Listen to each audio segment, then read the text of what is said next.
Hindi basta-basta ang pagpasok sa mundo ng pagnenegosyo. Bukod sa maayos na business plan, nananatiling hamon pa rin para sa mga starter ang pagkakaroon ng kapital.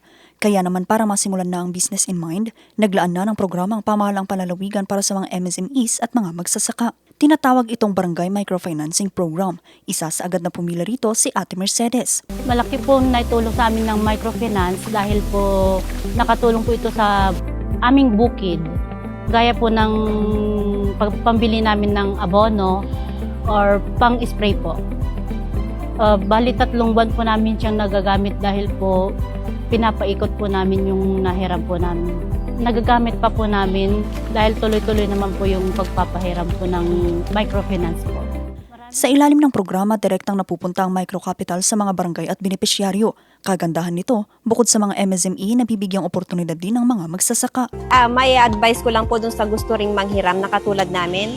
Huwag po silang matakot kasi nakakatulong po ito. Pero dapat lang po na may maging responsibilidad natin na dapat on time tayo sa pagbabayad para makahiram ulit tayo. Dito hindi lang puhunan ang binibigay ng programa, kundi pagkakataon para sa mga Tarlakenyo na mapalago ang kanilang kabuhayan mula mismo sa kanilang sariling mga barangay. Ako si Vanessa Bugtong para sa Nation on the Move.